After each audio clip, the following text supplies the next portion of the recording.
In this year's NPC and CPP sessions, Chinese-style modernization is definitely a buzzword and was brought up many times for discussions and deliberations. What does it actually mean, and how is it different from Western-styled modernization? Well, today I have three distinguished guests joining us to discuss this important topic at this critical timing. My first guest is a former Deputy Premier and Minister of Finance of Poland, Professor Grzegorz W. Well, he played a leading role in achieving the entry of Poland into the European Union and witnessed the modernization of Poland since 1990s.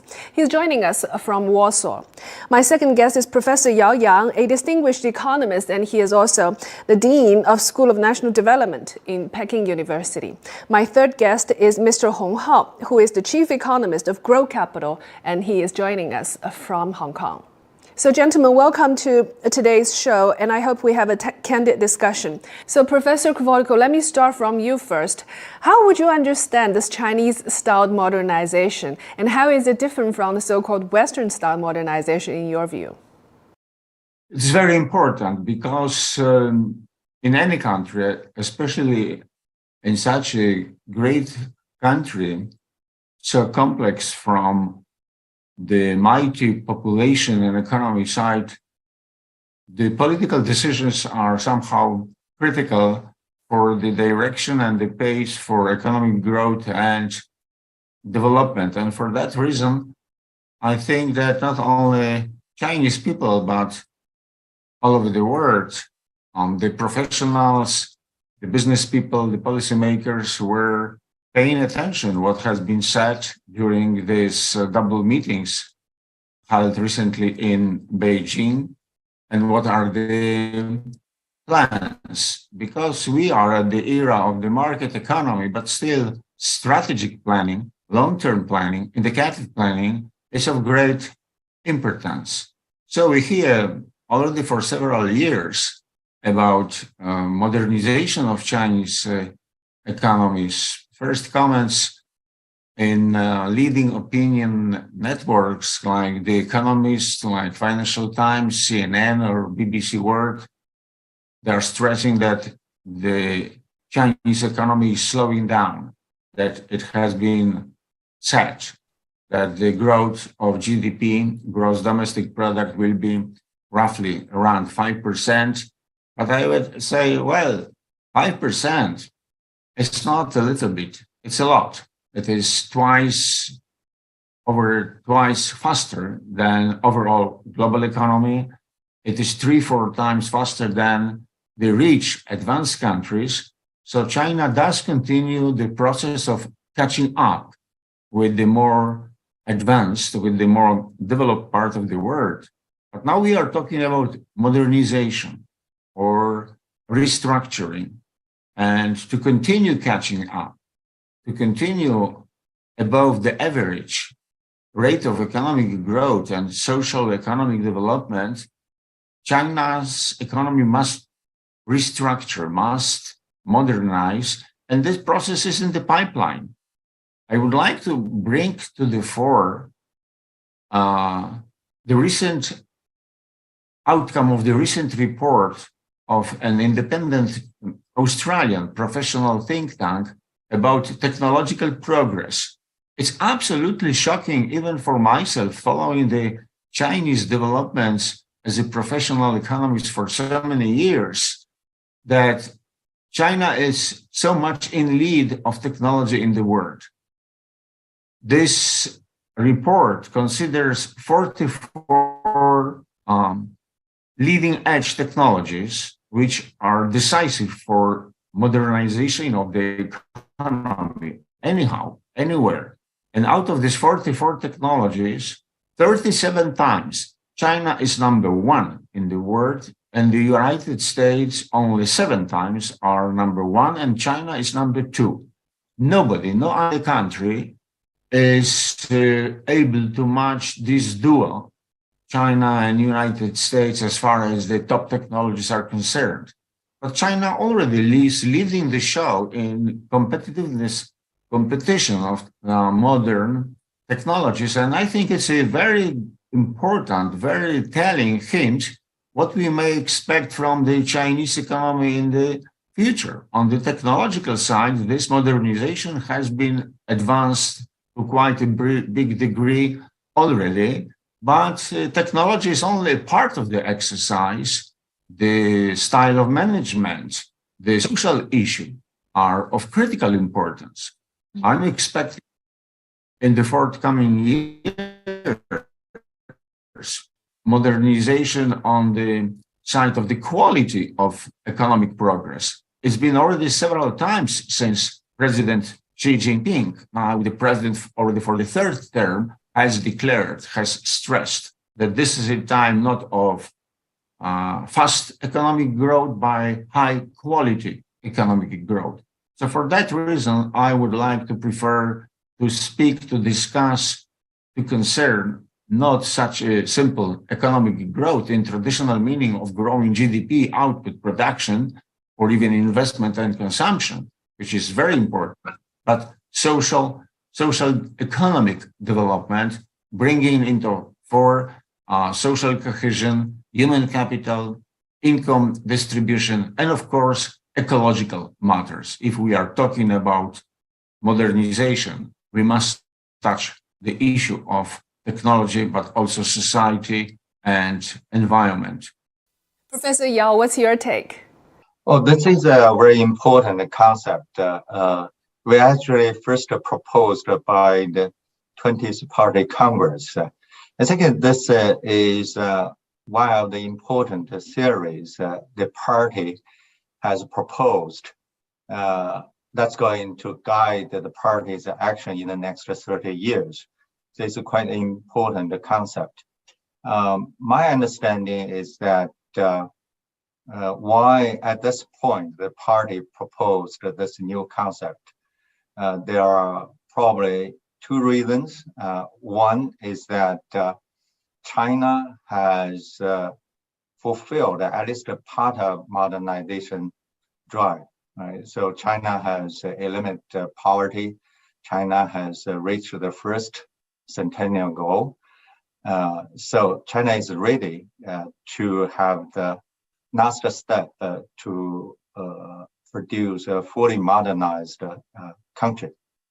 Right. And second, I believe that China, particularly the party leadership, has become more confident about the Chinese path of modernization as being different from the modernization paths of many developing countries. And I believe this is a great contribution of China to the whole world. Well, there are several differences that I want to talk about. First of all, China started with the hard things. I say hard things, all right? Which means, China started first with the social revolutions. Even if you look back the 20th century, Chinese history was full of revolutions.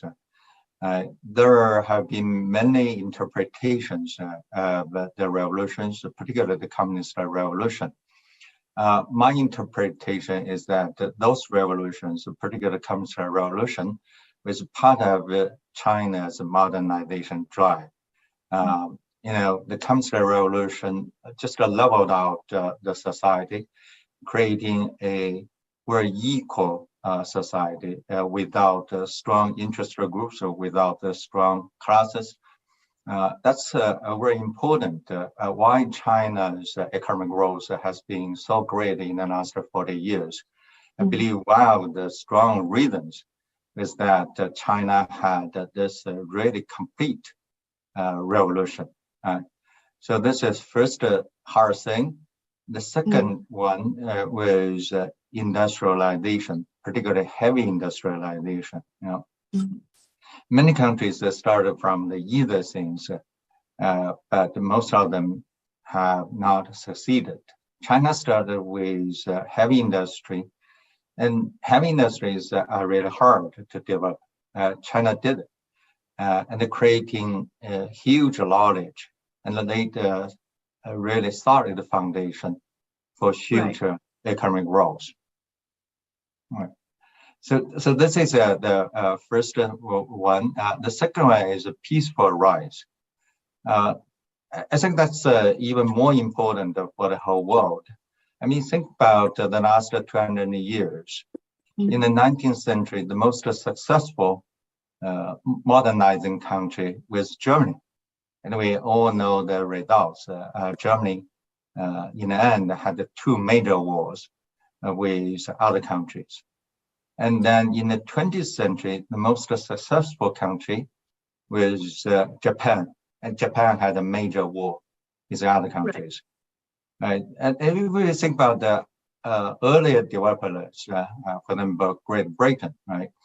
They all invaded other countries and they developed themselves, more or less relying on getting resources, selling commodities to other countries by forces.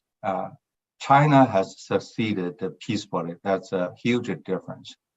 And the third very important characteristic of Chinese style modernization is that modernization has been led by a strong force.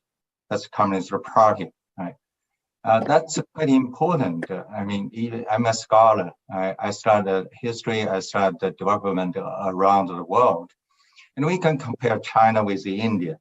That's comparable. Those two countries are comparable. Same population. India got independence in 1947. New China was founded 2 years after. But both countries, although India had a capitalist system and China had a socialist system, but both countries adopt almost the same development strategy, right?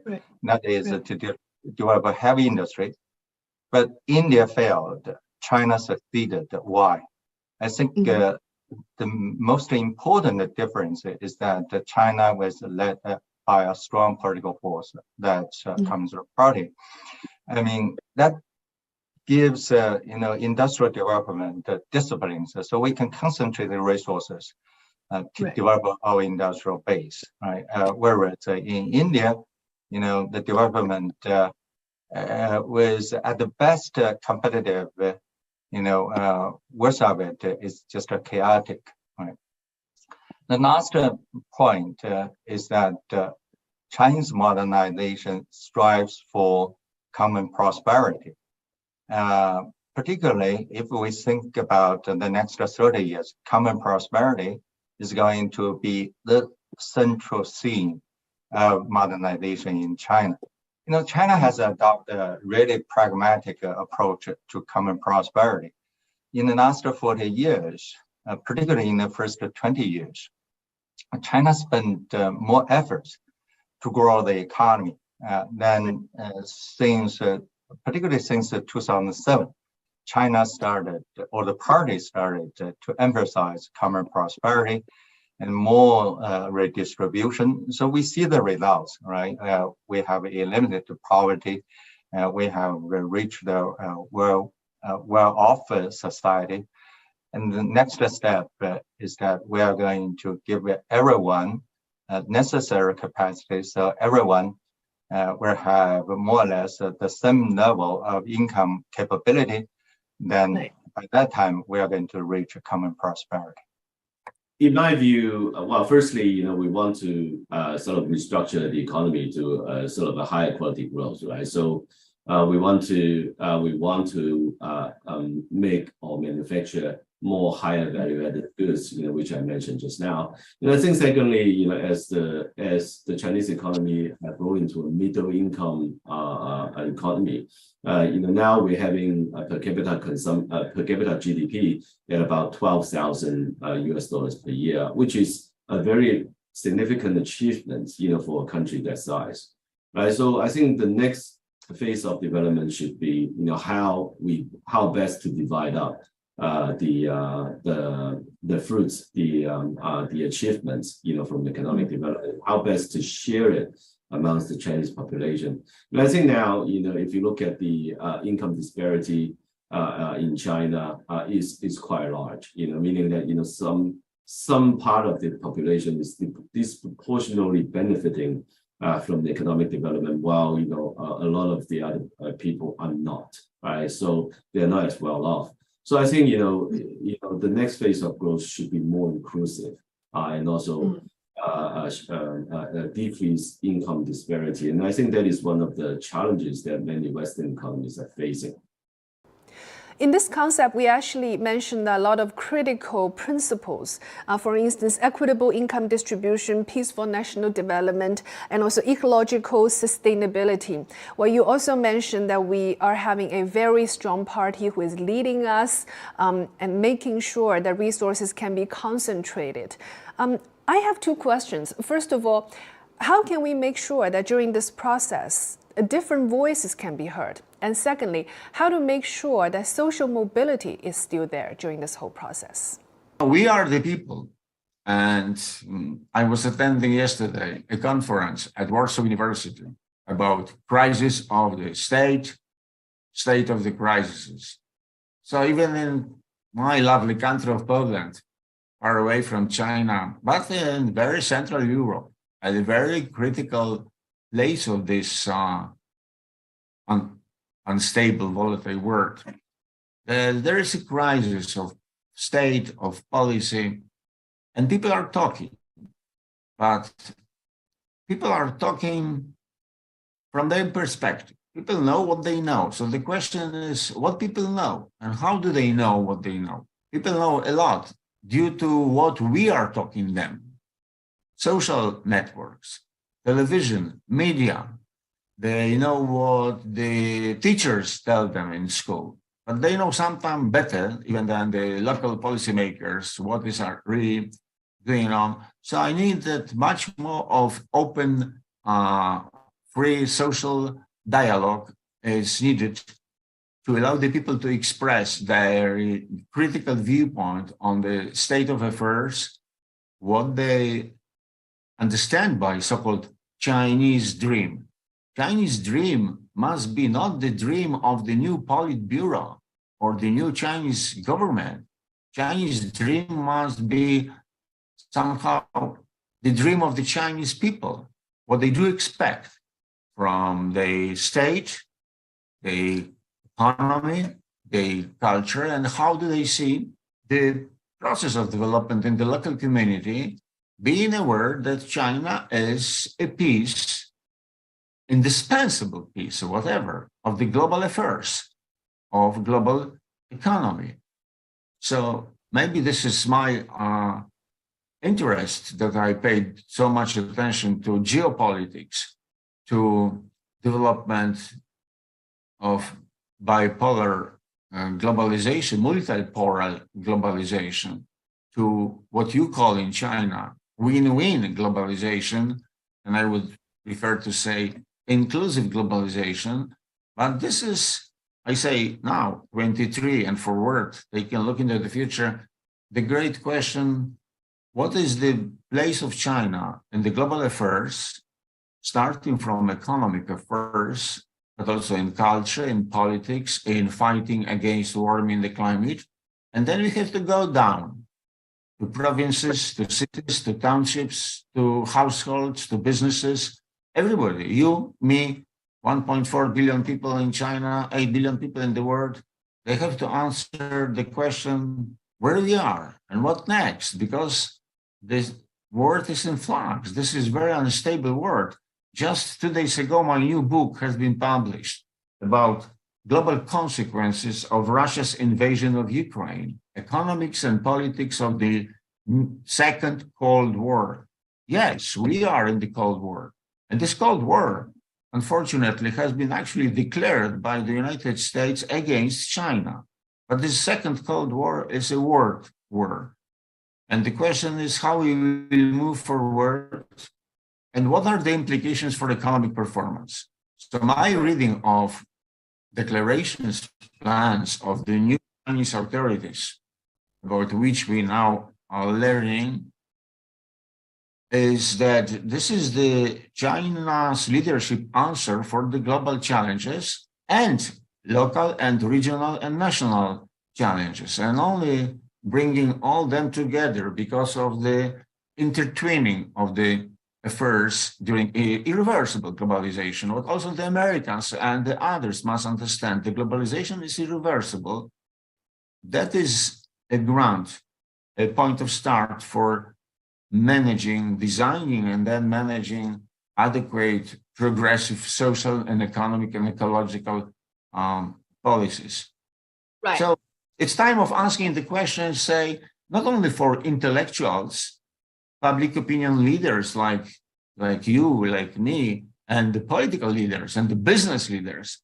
It's a time to ask the question for everybody of us, even in the Chinese remote village, and not only in Shanghai, Beijing, or another big Chinese agglomeration and cultural centers, where we are in 2023 and what these global affairs are meaning for us, because we are the world. And I'm still looking with great interest for the Chinese answer, and I put some trust that China will be coming with some positive propositions, not only for the people of China, but also for the global affairs, but more freedom and more exchange, more critical approach also towards what the Chinese government is planning to do by Chinese media, Chinese academic circles is very much in need. All right, those two questions are very important and right on the point, right? When talk about China starting from the hard things, it's related to the stage of economic development, right? In the first 30 years of new China, we had a strong party, we consolidated resources, so we can develop our heavy industry. That was because, at that time, China was so poor, we lacked capital, so we had to concentrate the resources to develop key industries. But as our economy is now moving into an innovation economy, so we need to rely on the market. I mean, that's actually one of the key lessons that we have learned over the last 40 years. Market is the most important, decisive mechanism for resource allocation, right? So we can see this huge liberalization in the economic and the social arena, and I believe we are going to continue on that. Right? For your second question, I think that's an open question because common prosperity was just proposed, right? People are still discussing how to reach a common prosperity. I mean, to me, investing into people's income capability is the only way to reach a common prosperity. Okay, why? If we think, let's just think about the welfare state, right? You can think about one of the objectives of welfare state is to reach common prosperity. But welfare means in electoral democracy, it just means a exchange or a political transaction between the ruling party and the voters, right? So the ruling party gives welfare to people, so people are going to vote for the ruling party, right? So that's a political exchange. I mean, we are a socialist country, right? So we have an objective. I think the objective is to create people who are freely and fully developed. What does that mean? That means that everyone needs to fully play their potentials. I think that should be the objective of Chinese socialism. And common prosperity has to be built on this basis, right? So investing into people is the only way to reach a common prosperity. With that, I think China has a lot to do, right? For example, education is still a big problem, right? So we can see there are still huge differences between kids in the countryside and the kids in the city. And also even among kids in the city, social status pretty much determine a kid's future educational achievements, right? We need to reform. We need to reform the educational system so we can bring equity to education, right? Because today education is almost like everything. Well, this year apparently we had this GDP growth target 5%. How do you feel about this number? Are we lowballing it? Well, I participated in a workshop organized by Premier Li Keqiang. I proposed a 5.5. So because I believe China's potential growth rate is 5.5 or higher. So 5% is a conservative goal. You look at the goals set by those provinces, most of them are higher than 5%. The market probably has a different interpretation, but for me, probably we should not put too much emphasis on the target, right?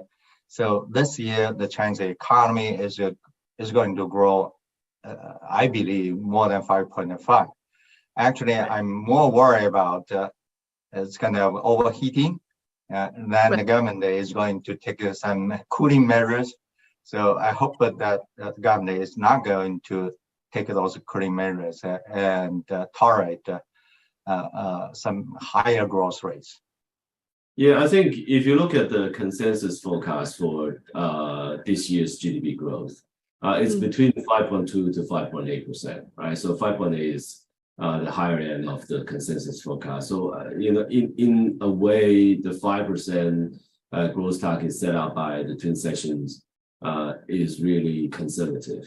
But having said that, that also, give, even more room to perform and to beat the target. After all, last year was a very challenging year. And also give this year's growth a very low base. So just the low base alone can give you 1.5 to 2% growth this year.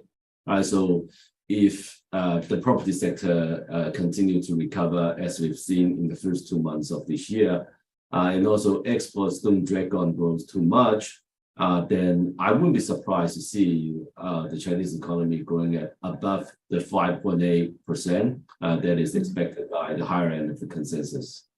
Well, apparently you all think that this 5% number is not high enough, or we can definitely beat this 5% estimate. Why we set this expectation at 5% then? Firstly, it's being conservative because exports this year will be even more challenging.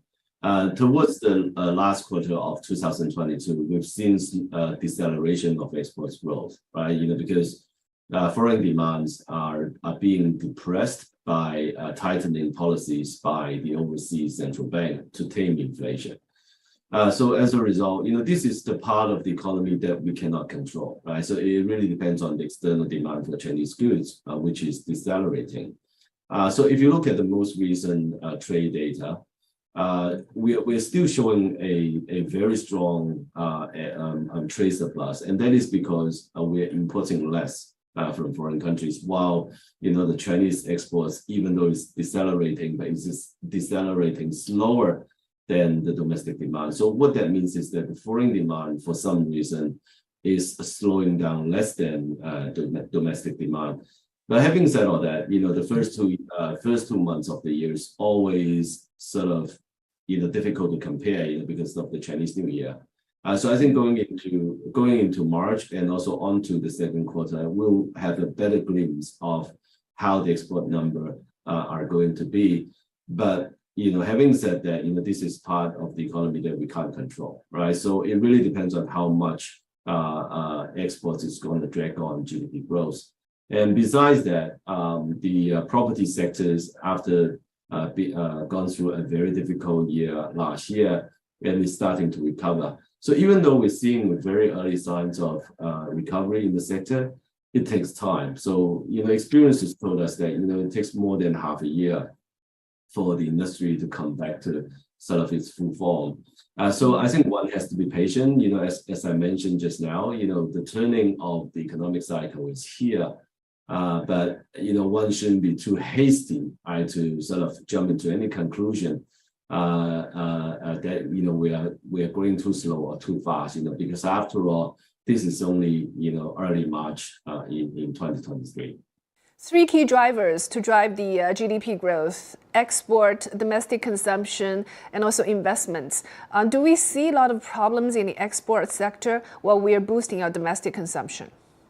This has been the trend for some time now. In a sense that the higher value-added products from China, it is still gaining market share, and also it's gaining in terms of its importance in the overall export data. So if you look at the composition of Chinese exports, the components that is a higher value added and also exporting to the Asian countries is actually increasing, right? So now the Asian countries constitute about up to 40% of Chinese exports. US is about 30-40%, and Europe is also another very important market. And this part of the Chinese exports is very difficult to replace, right? So for example, last year, we heard many foreign investors were talking about offshoring production center, to some other countries. But I think, after a year or so, if you look back, people find that it's very difficult to relocate. Not just because China has a very large population of highly diligent, hardworking people, but also the technology know-how and the infrastructure here, to ship your product out after the product is being manufactured here is very difficult to replace. So I think as a result, your observation is very key, in the sense that the retail products are probably slowing down more than the higher value added manufactured goods. Well, social equity is very important, and to lower down the Gini coefficient is also critical, where China is apparently still high in this number. Well, you touched on several issues, and all of them, they are so long shot. It takes time. I'm coming from Chinese perspective, small country, which is not that small. We are the largest economy in transition to market and democracy in East Central Europe. We are one of the 11 or 12 new members of the European Union, and we are catching up significantly during the same period of time as China made this true great leap forward. And we were able to we here in Poland, to brought down the Gini coefficient, the most popular measure of income and consumption of the household inequality. One instrument is just the income policy and fiscal policy, which is simply taxing the income of the relatively better compensated, richer people more than the poorer one. But in the long run, most important are investment in human capital. So China must invest much more in education, because education is the best way in the long run to raise the income of the people which are lagging behind. This is also the question of gender equality. More empower for girls, for women, which, if you will take a look, the income on average everywhere, starting from North America to Southeast Asia, the income of a woman is lagging behind. It's lower on average than the income of men, not because women are more lazy or they are less qualified, sometimes quite to the contrary, but somehow the systems and the politics, they work in such a way. So I have heard a lot from deputies to National Assembly, from leading economists, from journalists, your colleagues, how much there is a commitment to bring down this inequality, but not enough has been done. Already 5 years ago, I heard the same words, the same declarations that it is a time to contain inequality. And this great success of China in terms of economic growth is somehow occupied by the cause in increasing inequality. From my perspective, and it's a kind of warning, I don't believe that Chinese success in social and economic development can be sustained without bringing down significantly income inequality, which is not inequality problem just only of the income. It is only the question of access to education, to healthcare, to culture, and first of all, the commitment of the political leaders, then the institutions, then the policies and the means, including these social financial transfers. I've been 4 times Minister of Finance, and I know how easy it is to say and how difficult it is to do to manage these transfers from the haves to the haves not. But we are not starting from ground zero.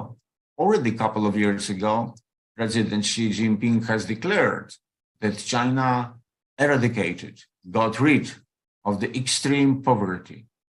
And that is the great success. And now China must, during this time of modernization of the real sphere of economy, get rid of excessive inequality. Gini coefficient must go down below 40, and then as much as possible close to 30 or 0.3, similar like it is in market economies of disemancipating, as I refer to them, market economies of East Central Europe. And then there will be the ground for declaring not only an economic success, but also a social success in the great development process of China. On one hand, what are the lessons that we can learn from other countries during our road to the Chinese-style modernization? Well, on the other hand, what can we share to other countries with this Chinese-style modernization, in your view? I still put a lot of trust. Some people say that I'm too much a fan of China. Well, I'm a cold-blooded, analyst and economist, and I see how China may contribute to the development here and there. Recently, I've been very recently to 3 different African countries, for instance, Algeria, Chad, Sao Tome and Principe. Everywhere I see a touch of China, trade, investment, but also education. When I'm teaching my international students at the famous Belt and Road Initiative School of Beijing Normal University at the campus in Beijing or in Shanghai, this academic year, I had about 80 students from over 30 countries all over the world. That is China's contribution to investment in human capital. These young people are getting education, Master of Business Administration, how to manage the problem they have. And they have much more difficult problems. All of them, they are much less developed than China. And investment in human capital is a great contribution of China into development of the countries lagging behind. I think that also the great initiative of China, Belt and Road Initiative, must be somehow going through a kind of reset. It is losing momentum, definitely in my point of the word, when first it was 16+1, then when Greece joined, it was 17+1, then when the Baltic countries, Estonia, Latvia, and Lithuania quit, it is 14+1, but there was plenty of talking, but not enough of doing, and maybe that under the new Chinese government, there will be some new push for this Belt and Road Initiative, which may be a positive contribution to the development of the other countries. But now we must go to politics, and I wish that China will be more brought to the fore in debate on global issues like warming of the climate, migration of people, transfer of technology. But maybe we have to wait for the 47th president of the United States. This anti-Chinese sentiment, and yes, anti-Chinese policies, attitude, especially of the United States. Fortunately, not that much of European Union, because countries like Poland, Germany, France, Spain, Italy are not xenophobic, what is the case of the United States, are in favor of continuation of the cooperation with China. So let's go back to inclusive globalization, or if you wish, win-win word, but China must prove that it is indeed in win-win globalization, not if somebody says with the sarcasm that win-win may imply 2-0 for China. No, we don't want China to win in the global competition. I don't want to win, to be anybody to be the winner. This is not the Olympic Games. This is not a sport. That must be a joint effort to solving the problems which we have, plenty of them, and the problems will stay with us. But if there is some optimism, which I would like to share with you today on the eve of spring 2023, from my knowledge, it's not a religion, it's not a belief, it's a professional technocratic knowledge, also based on my political pragmatic experience and my comparative observations of all over the world. All the problems we are discussing here, all of them, they do have the solution. By and large, we do know how to tackle the warming of the climate, how to fight poverty, how to advance technologies, how to control pandemic, and so on. The problem is in politics, much more than in economics as such. We do not lack the knowledge how to contain the emission of CO2, for instance, or how to fight poverty in India or in Bangladesh or in Nigeria or in Brazil. And here we learn, they can learn a lot from experience of China. But unfortunately, there is not enough political commitment to solve the problems. There is not enough of international global coordination of policies and politics. This is what you are asking about. The world future must find a way to reinstitutionalize the globalization, economic globalization, which is irreversible, despite this ill-advised xenophobia and new Cold War and the trade war actually ignited, started by the United States, unfortunately. So the problems, they do have the solution. There is only a need for better political and policy coordination, and here China can contribute a lot. But this is the same or even more complex than tango. It needs, right. And let's hope that that will be taken over in the future. It is feasible, it is possible, but it is not unavoidable. It depends on us.